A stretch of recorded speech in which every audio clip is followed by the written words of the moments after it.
नमस्कार, मैं हूं मनीष कुमार और आप देख रहे हैं द फेडरल देश। प्राइवेट सेक्टर में एम्प्लॉयड लोगों को हमेशा इस बात की चिंता सताती है कि कैसे ये सुनिश्चित किया जाए कि रिटायरमेंट के बाद एक तयशुदा पेंशन उन्हें आजीवन मिलता रहे, जिससे बुढ़ापे में जीवन आराम से गुजारा जा सके। तो कुछ ऐसे लोग भी हैं जो रिटायर होने के लिए 60 वर्ष की आयु होने का इंतज़ार नहीं करना चाहते, अपने 50s में ही रिटायर होना चाहते हैं, क्योंकि निजी क्षेत्र में कंपनियों का भरोसा नहीं, कब ले ऑफ कर दें, जॉब सिक्योरिटी है नहीं, तो ऑटोमेशन भी तेज़ी के साथ बढ़ता जा रहा, जो कि रोज़गार के रास्ते में सबसे बड़ा खतरा है। ऐसे में रिटायरमेंट प्लानिंग करना हो तो इसके लिए क्या करना चाहिए, आज हम इसी बात पर चर्चा करेंगे, इसी की पड़ताल करेंगे। रिटायरमेंट को लेकर कैसे फाइनेंशियल प्लानिंग करें, इस पर विस्तार से आपको बताएंगे, तो हमारे शो को पूरा देखना न भूलिएगा। प्राइवेट सेक्टर या कॉरपोरेट जगत में जो भी व्यक्ति एम्प्लॉयड होता है, रिटायरमेंट प्लानिंग के लिए उनके सामने दो फाइनेंशियल विकल्प होते हैं, एम्प्लॉय प्रोविडेंट फंड यानी ईपीएफ और एम्प्लॉय पेंशन स्कीम, जिसे ईपीएस के नाम से हम जानते हैं। ईपीएफ और ईपीएस स्कीम रिटायरमेंट के बाद के जीवन को बेहद आसान बना देती है।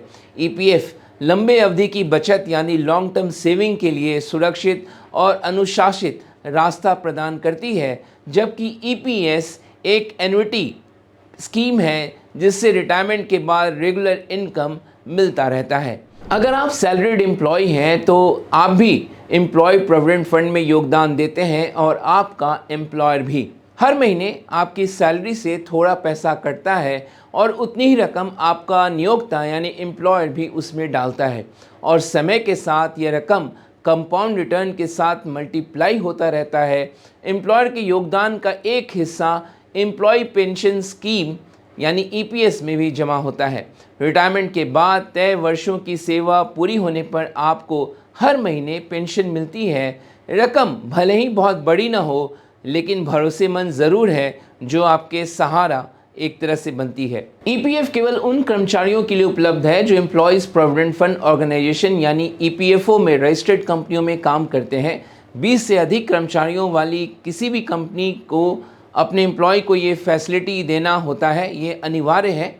ईपीएफ के तहत कर्मचारी यानी एम्प्लॉय और एम्प्लॉयर दोनों ही कर्मचारी के वेतन में से 12% जो है वो योगदान करते हैं। एम्प्लॉयर जो योगदान देता है उसमें से 3.67% रकम ईपीएफ में जाता है और शेष जो राशि है वो एम्प्लॉय पेंशन स्कीम में जमा होती है।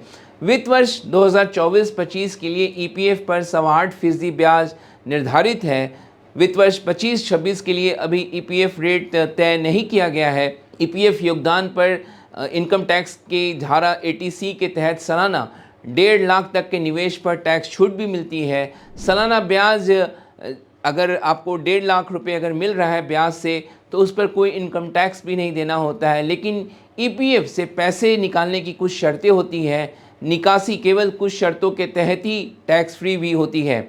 एम्प्लॉय पेंशन स्कीम यानी ईपीएस का फ़ायदा केवल ईपीएफ सब्सक्राइबर जो है उन्हीं को मिलता है। एम्प्लॉय पेंशन स्कीम योजना अलग तरह से सुरक्षा देती है। इसमें एक मुश्त रकम नहीं मिलता है, बल्कि रिटायरमेंट के बाद हर महीने पेंशन मिलता है, यानी नौकरी ख़त्म होने के बाद आमदनी का सिलसिला जारी रहता है। ईपीएस का फ़ायदा लेने के लिए ये ज़रूरी है कि सब्सक्राइबर कम से कम 10 वर्षों तक लगातार नौकरी करता रहे और 58 वर्ष की आयु से पेंशन मिलना शुरू होता है। अगर एम्प्लॉय के साथ कुछ अनहोनी हो जाए तो पेंशन उसके परिवार के जो नॉमिनी होते हैं उनको मिलती रहती है। यानी ईपीएफ आपकी जमा पूंजी है तो ईपीएस मंथली इनकम की गारंटी। ईपीएफ और ईपीएस से हर एम्प्लॉय को ये भरोसा मिलता है कि रिटायरमेंट के बाद भी सुरक्षित और सम्मानजनक जीवन वे जी सकते हैं। ईपीएफ और ईपीएस मिलकर वेतनभोगी को रिटायरमेंट के बाद सुरक्षित बचत और रेगुलर इनकम दोनों प्रदान करते हैं। रिटायरमेंट प्लानिंग करने के लिए नेशनल पेंशन सिस्टम भी शानदार विकल्प है, जिसे आमतौर पर नेशनल पेंशन स्कीम भी कहा जाता है। इसमें स्वरोजगार करने वाले और नौकरी पेशा दोनों तरह के लोग निवेश कर सकते हैं। नेशनल पेंशन स्कीम सरकार द्वारा समर्थित सेविंग स्कीम है, जिसका मकसद लोगों को सुरक्षित रिटायरमेंट के लिए अपना पेंशन फंड बनाने में मदद करना है।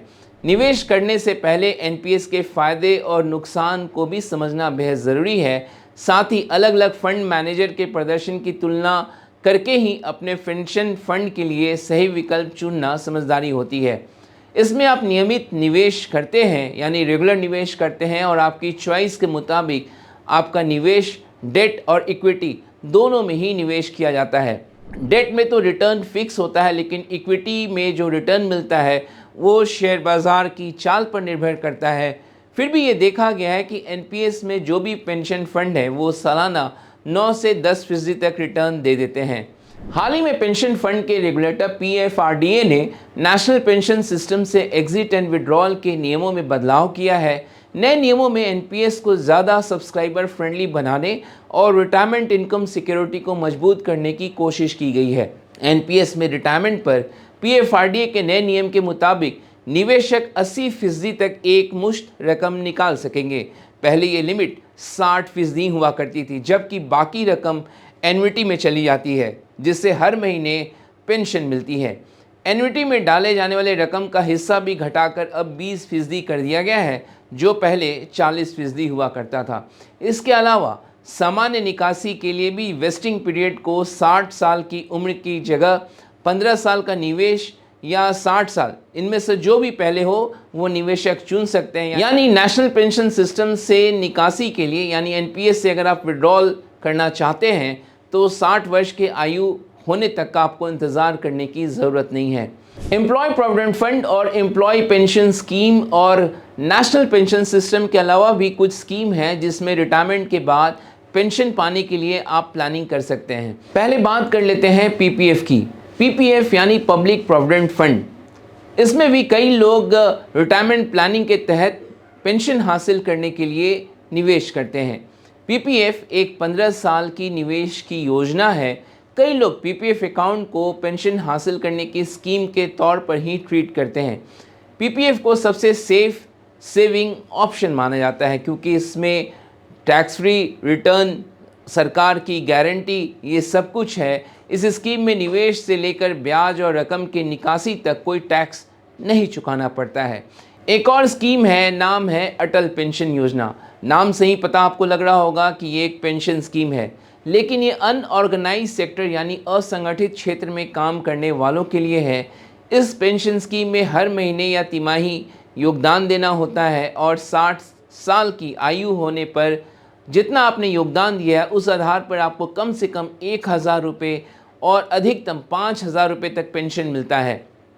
तो ये कुछ स्कीमें थीं जिसमें हमने आपको बताया कि किस प्रकार आप रिटायरमेंट प्लानिंग कर सकते हैं, अपने लिए पेंशन पाने की स्कीम को चुन सकते हैं। तो आपको आज हमारा ये वीडियो कैसा लगा कमेंट बॉक्स में जाकर ज़रूर कमेंट करिए। हमारे वीडियो को लाइक करिए, शेयर करिए।